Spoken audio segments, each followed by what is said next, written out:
नमस्कार बच्चों, कैसे हैं आप सब। आशा करती हूँ घर रहकर आप सब सुरक्षित और खुश हैं।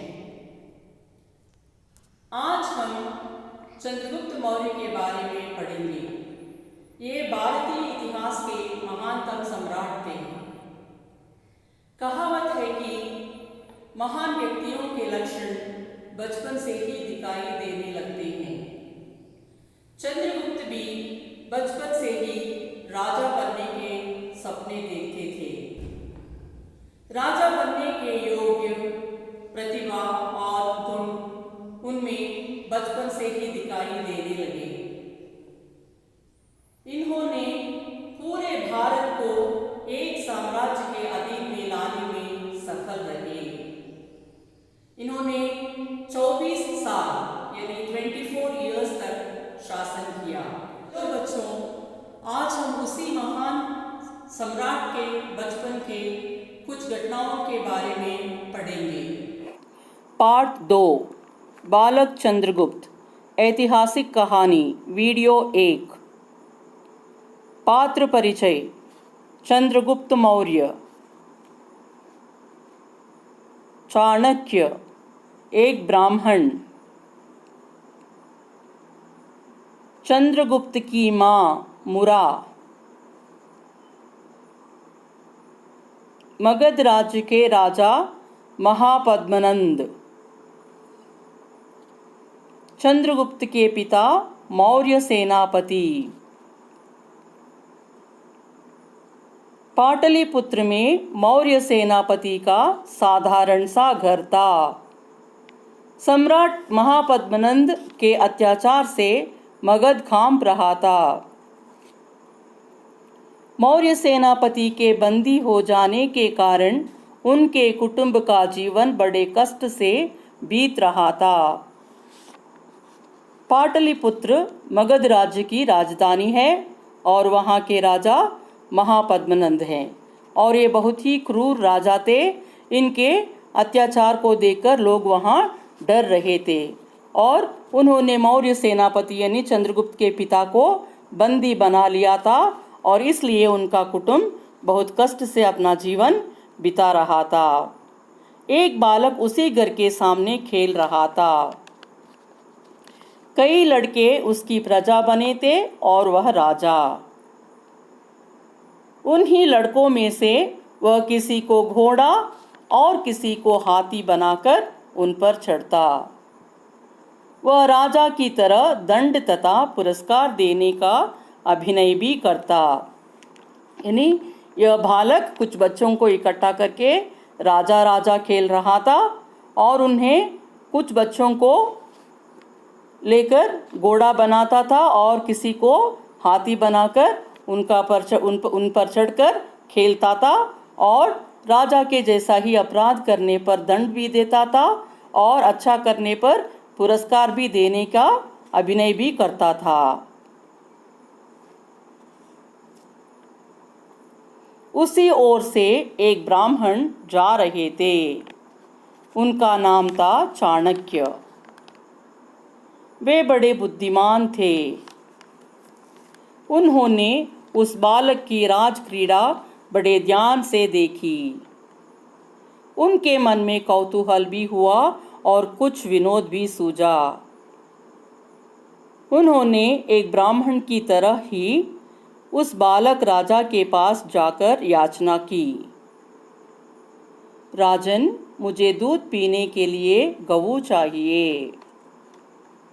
उसी समय वहाँ से चाणक्य नामक एक बुद्धिमान ब्राह्मण जा रहा था और उसने इस बच्चे का राजा राजा का खेल खेलते हुए देखा तो इसके मन में कुतूहल यानी जिज्ञासा पैदा हुआ और मनोरंजन भी उठा रहा था। फिर उस बच्चे के पास जाकर एक साधारण ब्राह्मण के जैसा याचना करके उन्होंने पूछा, राजन, मुझे दूध पीने के लिए एक गाय चाहिए। बालक ने भी राजासी उदार का अभिनय करते हुए पास ही चरती हुई गायों को दिखाकर कहा, इनमें से जितनी इच्छा हो गायें ले लो। बालक भी राजा के जैसा अभिनय करते हुए, उनके जैसा उदार भाव का अभिनय करते हुए पास ही चरते हुए गायों को दिखाकर कहा, यहाँ पर बहुत सारे गाय हैं जो चर रहे हैं, इनमें से आपको जितने भी गाय चाहिए उतने गाय ले लो और दूध पीने के लिए लेकर इन गायों को लेकर जाओ, ऐसा बालक ने कहा।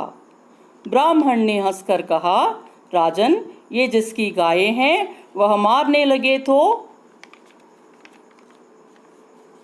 बालक ने सगर्व छाती फुलाकर कहा, किसका साहस है जो मेरे आदेश को ना माने? मैं राजा हूँ, मेरी आज्ञा अवश्य मानी जाएगी। ब्राह्मण ने हंसकर कहा, आप तो इन गायों को लेने के लिए कह रहे हो, लेकिन पता नहीं ये गाय किसके हैं। अगर मैं इन गायों को ले लूँगा तो वो लोग आके मुझे मारेंगे। तब बालक ने सगर्व छाती फुलाकर यानी छाती फैलाकर कहा, मैं तो यहाँ का राजा हूँ, किसका साहस होता कि मेरे खिलाफ जाए। मैं राजा हूँ तो मेरी आज्ञा ज़रूर माननी पड़ेगी, तो कोई भी आपको यहाँ नहीं मारेंगे।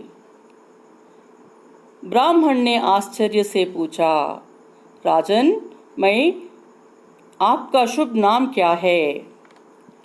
तब तक उसकी माँ वहाँ आ गई। ब्राह्मण से हाथ जोड़कर बोली, महाराज, यह बड़ा शरारती बालक है, इसके किसी अपराध पर ध्यान नहीं दीजिएगा। तो ब्राह्मण के ऐसे पूछते समय उसकी माँ वहाँ पर पहुँच गई और वह अपने हाथ जोड़कर इनसे कहने लगी, महाराज, मेरा बेटा बहुत ही शरारती है, नटखट है, अगर इसने कुछ शरारत किया है तो इनको माफ़ कीजिए, इनके शरारतों को ध्यान ना दीजिए, ऐसा कहकर उसने कहा। ब्राह्मण ने कहा, कोई चिंता नहीं, यह बड़ा होनहार बालक है, इसकी मानसिक उन्नति के लिए तुम इसे किसी राजकुल में भेजा करो।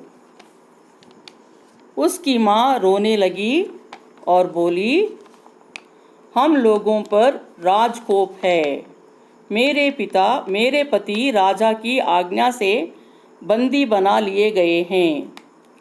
ब्राह्मण ने कहा, बालक का कुछ अनिष्ट नहीं होगा, तुम इसे अवश्य राजकुल में ले जाओ।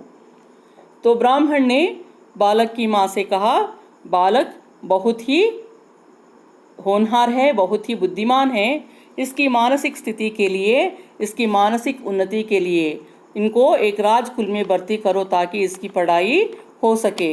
तो माँ रोकर बोलने लगी, मेरे पति को राजा ने बंदी बनाकर दंडित किया है और इस दंडित परिवार को कोई राजकुल में नहीं लेंगे, तो मैं कुछ नहीं कर सकती। ब्राह्मण ने कहा, बालक का अनर्थ ना हो इसलिए तुम इन्हें पढ़ा दो, तुम इसे अवश्य किसी राजकुल में लेकर जाओ।